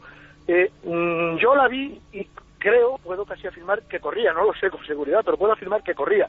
Pero lo que sí puedo decir con seguridad, y que Carmen os puedo decir con plena seguridad, que la niña se desvaneció a 50 metros de mí. ¿Y cuánto tiempo estuviste detrás de ella? Estamos imaginando el momento en que sales, que yo creo que es un caso único, o de los pocos que yo conozco ahora mismo, en el cual alguien tiene la sangre fría y el arrojo, Gorgonio, te lo digo directamente, el arrojo a bajarte del coche cuando ya sabes que hay algo raro ahí. ¿Y cuánto tiempo transcurre tu carrera, digamos? ¿Durante cuánto tiempo estás detrás de ella? Pueden ser, no sé, 15 segundos. ¿En ningún momento la alcanzas? ¿Siempre se mantiene en la misma distancia? No, porque ella, en el momento que yo le pregunto a ella, ¿estás perdida? ¿Te pasa algo? Ella sale corriendo, entonces yo abro la puerta y salgo del coche. Y salgo corriendo detrás de ella a una distancia de unos 20 metros, 15, 20 metros. Pero ella se me aleja, da la curva en el camino y yo llego a la curva del camino y cuando la veo, a una distancia de 29, 30 metros aproximadamente, la veo que se me aleja, la llamo, no te lo puedo decir con seguridad, ahí que sí la llamé o no, pero creo que sí que la llamé, niña, y entonces ella se desplaza y la veo desaparecer, la veo difuminarse. Lo que es difuminarse y quedar un puntito blanco en la lejanía que desaparece. Como entonces, cuando se apaga una televisión, es la misma imagen de cuando apagamos la televisión y queda como un puntito de luz. Algo parecido, eso pasaba en las televisiones antiguas, las modernas sí, ya no pasa sí. eso, pero bueno. Sí, pero es una descripción muy interesante porque hay muchos casos parecidos. Sí, pero fíjate, pero es un punto que no es un punto fijo como el que está en la televisión, sino un punto difuminado. Es un punto que se va apagando y desaparece. Gonzalo, antes de que Gorgonio nos cuente alguna cosa más, que te agradezco, no sabes cuánto, imagino que la audiencia también. Primero la rotundidad, la naturalidad, y este es tu encuentro, lo que ocurrió. Y yo creo que, como tú muy bien decías, y nos decía Gonzalo, esto hay que contarlo, porque no es la única vez. Gonzalo, yo creo que de inmediato tú has pensado como yo, cuando decía Carmen, eso de la visión que va de nuevo hacia un punto, como ocurrió en Talavera la Real, no muy lejos, en la misma comunidad autónoma, en Extremadura, y esa distancia que mantenía la niña con este caso asombroso de persecución, porque en muchos casos que tú y yo conocemos, en Garganta la Olla, por ejemplo, se hablaba de figuras que mantenían siempre la misma distancia y la persona, el testigo, quería ir tras ellos, pero se mantenía la misma distancia. ¿Tú cómo te quedas, Gonzalo? Imagino que inicias las pesquisas de inmediato cuando te llega un testimonio de este calibre, ¿no? Claro, y eso que ocurre con estas apariciones, como acabas de decir, la de Talavera la Real y este caso y otros más, también ocurre con el fenómeno OVNI cuando persigue a un coche, a un conductor. Siempre mantiene, o suele pasar esto, de mantener la misma distancia, aceleres o desceleres. Pues la verdad es que cuando cayó en mis manos este caso, gracias a Gorgonio, pues no sabía por dónde empezar de la emoción que tenía. Es cierto, lo que él ha contado, que Carmen muy bien ha apuntado, como cuando apagas un televisor, él me lo dijo de otra forma, me lo expresó de otra, pero que viene a ser la misma. Cuando un coche te adelanta rápidamente de noche y la luz se va haciendo pequeña hasta desaparecer.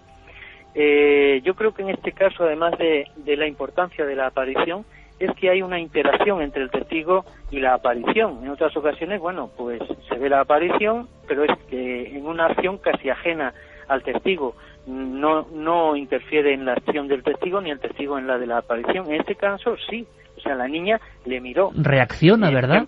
Emprende una huida y bueno, luego la desaparición es lo que más asombra, pero desde luego yo me quedo con la interacción entre testigo y niña y testigo. Estamos, Gonzalo, francamente asombrados y queremos mantenernos ahí unos minutos más. Estáis en el lugar de los hechos, que por cierto, ¿cómo es ese despoblado, Gonzalo, que es próximo? ¿Podrías hacernos una diapositiva? Sí, bueno, ya solo queda lo que es las ruinas de una iglesia, de la iglesia que se hizo en el siglo XV.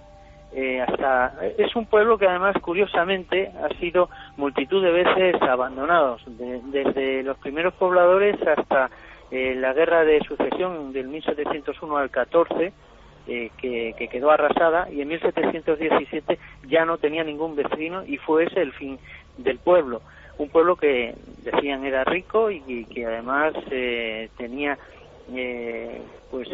entraba dentro de lo que es una orden de aquí de la Campana de la Mata, formando, digamos, una mancomunidad entonces con otros pueblos. O sea, tenía su importancia, pero a partir de 1717 desaparece y bueno, pues solo quedan las ruinas, que son sobrecogedoras. Hemos estado hace un momento en ellas. En la noche, desde luego, pues es una estampa algo temerosa, desde luego. Hacía mucho tiempo que Gonzalo Pérez Sarró, mi buen amigo, me hablaba de este caso y desde luego que merecía la pena la espera, la paciente investigación, como siempre hace nuestro amigo Gonzalo. Sí, si me permites, quiero añadir que Gorgonio me contó en su día los dos sucesos que han ocurrido y que podríamos hilar con el caso de la niña, con las apariciones. Uno fue efectivamente un accidente de tráfico en lo que era la Nacional Quinta de entonces, en los años 50 o así, que no tenía ni arcén en la carretera, en la que un matrimonio venía con su hija y solo muere la niña en el accidente de tráfico. Venían de una comunión. Pero luego hay una leyenda de principios de siglo o finales de 1800, a finales de 1890 y tanto, en los que se habla, eso lo cuentan en Peraleda, de un accidente pero con caballerías, con carruajes y caballerías. Venían de celebrar una comunión en Peraleda de la Mata, serían de alguna población cercana aquí, y por lo visto no saben si un ataque de chacales, de perros chacales o bien lobos, hizo que esta niña cayera del caballo, pero que se perdiera. Los padres no se dieron cuenta, los familiares no se dieron cuenta, hasta que no habían avanzado después de la carrera, huyendo de estos animales, que la niña se había quedado allí. Gonzalo, te voy a pedir que nos hagas un favor. En mitad de la madrugada ha llegado este caso y nos ha dejado a todos boquiabiertos. Os pido a los dos, por favor, que aguantéis unos minutitos nada más, y que nada, en 5 minutos estamos de nuevo, porque queremos saber más cosas de la investigación de Gonzalo y queremos saber más de lo que el testigo sintió. De verdad que nos habéis dejado sin palabras, chicos.